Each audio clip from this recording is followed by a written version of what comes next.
Ola, boas tardes. Eu son Diego Espiña Barros, son profesor de Literatura Comparada na Universidade de San Xavier en Chicago. Gustaríame comezar esta pequena intervención agradecendo a organización que me invitara a participar aquí. Aínda que tamén debo confesar que tampouco sei moi ben porque fun invitado, porque eu non son ningún especialista en normalización lingüística, eh, tampouco tampouco ensino galego na universidade, a verdade, pero bueno, xa que fun invitado, eu preguntei que tiña que dicir sobre que tiña que falar neste pequeno vídeo, porque evidentemente era imposible a miña presencia ali xunto con vos. Eles dixeronme que tiña que dar argumentos para o galego. Eu preguntei argumentos, pero de verdade que necesitamos argumentos para o galego, entón eles dixeronme que falase da miña propia experiencia, polo tanto, eso é o que vou facer, falar da miña experiencia como falante de galego, como galego no exterior, na diáspora, de algún xeito, e tamén da miña relación coa lingua, non? En primeiro lugar, eu diría que a miña relación coa lingua é sentimental, lóxicamente, pero fundamentalmente identitaria. É dicir, eu considero, como soía dicir Castelao, coido que se aínda somos galegos é por obra e gracia da lingua. Polo tanto, esta identificación entre cultura, entre a nosa identidade e o idioma debería ser fundamental e así o entendo eu, non? Eu, cando boto a vista atrás e cando trato de buscar na miña memoria cales son os meus primeiros recordos co galego, fundamentalmente teño dous. O primeiro deles é, por suposto, os brans. Os brans, nós non vivíamos en Galicia, a miña familia non vivía en Galicia, polo tanto eu non fun escolarizado no sistema escolar galego, na educación, e polo tanto eu non estudiei galego na escola. Pero os brans, cando remataba o ano escolar, meus pais montábanos nun avión, meus irmáns ao min, ou traíanos cruzando medio estado e levábanos a casa dos avós, a Forcarei, para pasar o verán. Eso supuña esa inmersión nun contexto maioritariamente galego falante. E á vez, un experimento interesante co contacto que se establecía con outros rapaces que, como a nós, vivían na diáspora, rapaces que eran fillos e netos da emigración, noutras partes de España tamén, pero tamén no estranxeiro, en lugares como a Francia, como Italia, como a Suíza, como a Alemaña. E chegábamos ali e éramos, eu creo que éramos parte dese pequeno experimento de xente que vive nun contexto completamente alleo á cultura galega, pero que no verán desprázase e polo tanto ten unha experiencia de inmersión total. É interesante salientar, cando eu penso sobre estas experiencias das vacacións, que obviamente casi toda a xente, casi todos os cativos que nos reuníamos naqueles brans de Forcarei, non utilizábamos o galego daquela como medio de comunicación. No entanto, hoxe, 20, 30 anos despois, cando nos miramos polas festas ou algún que outro acontecemento, cando nos vemos, utilizamos o galego e nos comunicamos entre nós en galego. Eu creo que é algo que demostra a necesidade de recoñecernos no outro como iguales. A segunda lembranza que teño eu en relación co galego é no seo da miña propia familia. Como dixen, nós non vivíamos, eu non pasei a miña infancia en Galicia, non volvemos a Galicia ata ben entrado os últimos anos da educación secundaria, por suposto despois a universidade. Polo tanto, eu lembro especialmente todos os anos polo Día das Letras Galegas que miña nai, que non é galego falante, eu non sei como facía para ter sempre un libro en galego que darnos polo Día das Letras. Eu así recordo que o primeiro libro que eu lín en galego foi Amarela Tarabela, de Neira Vilas. Despois chegarían moitos despois, moitos outros títulos despois. Pero sempre penso nese acto simbólico de miña nai, ata certo punto un acto político, entendido político como relacionado coa propia existencia, coa propia a propia identidade da nosa familia, non? De conseguir sempre un libro para que os meus irmáns e eu tiveramos sempre conciencia da nosa singularidade independentemente onde estiveramos, e de que ademais do español, que era a lingua de comunicación diaria, tamén tiñamos o galego e que estaba ao mesmo nivel e que polo tanto é algo que necesitábamos aprender e que necesitábamos usar e que tiñamos que ter en conta da súa existencia. Polo tanto, eu diría eso, a miña relación coa lingua é de total normalidade, e acho que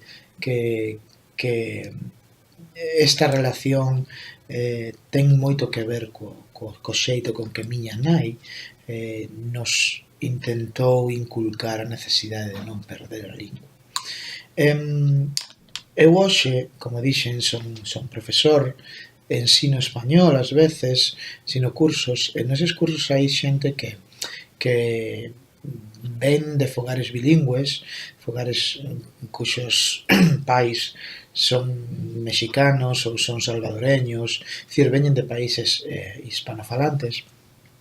E tamén hai xente que non o é, que é simplemente xente estadounidense que non fala español. Eu sempre digo nos primeiros días de clase que unha lingua non é só un medio de comunicación, senón que é sobre todo un xeito de mirar o mundo.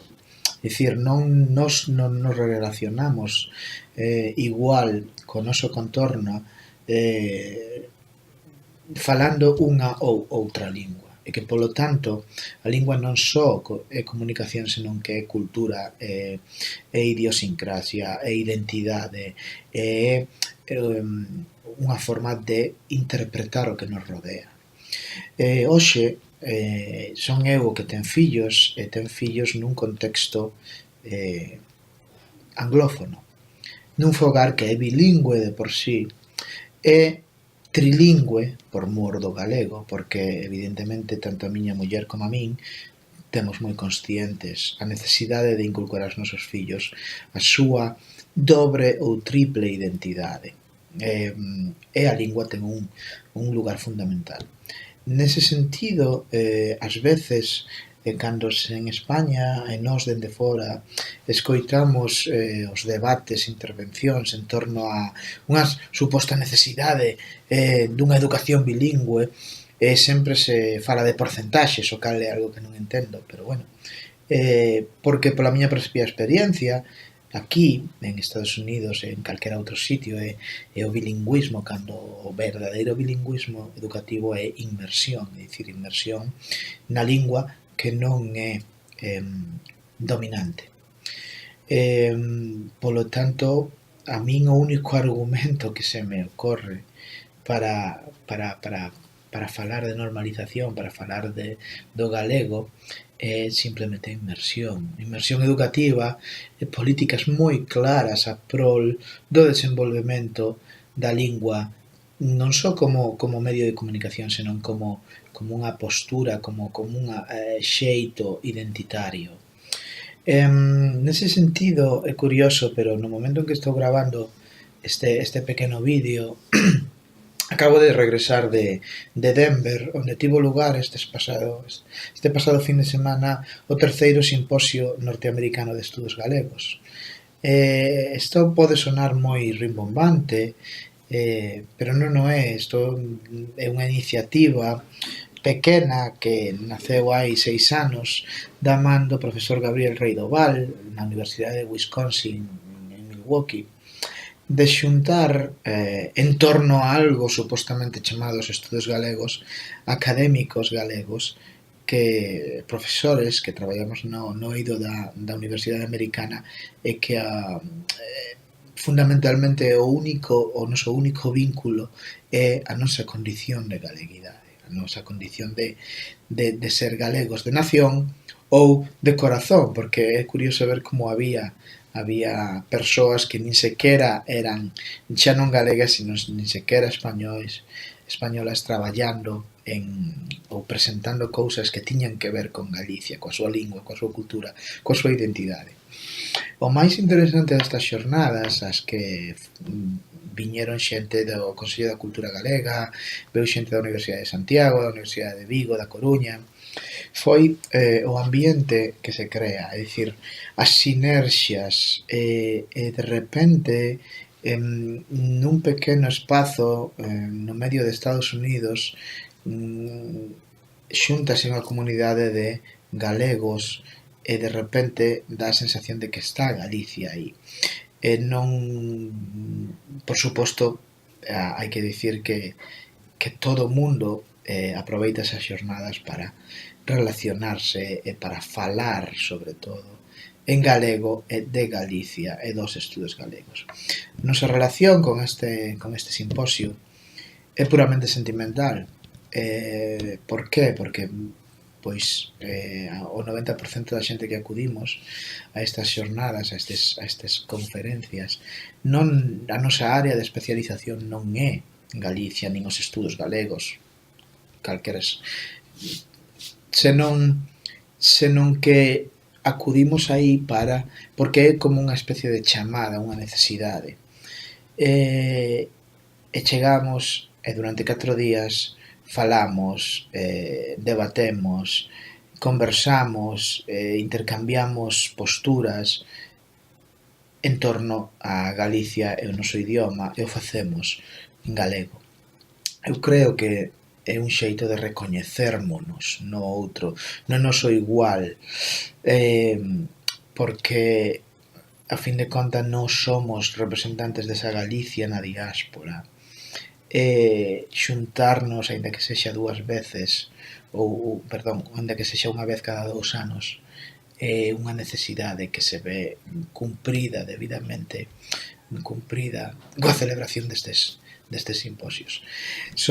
Entón, volvendo á pregunta inicial de cales son os argumentos para o galego, como digo, eu non sabería decir cales deberían ser, ou que argumentos dar, máis aló de que a propia necesidade de proporcionar argumentos para o galego pareceme unha perda de tempo, ou desgraciadamente non é.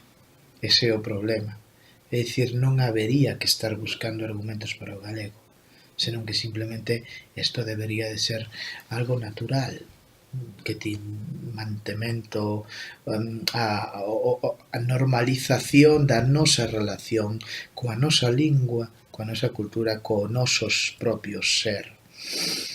Polo tanto, moi pouco máis teño que engadir, máis aló de volver reiterar o meu agradecemento á organización por terse acordado de min, pedir disculpas á audiencia por ter aguantado estes minutos un pouco deslavazados, improvisados, sobre o tema que nos ocupa, o que vos ocupa estes días aí, e que seguro que son moitísimo as intervencións que estades vendo, son moito máis interesantes que a miña propia.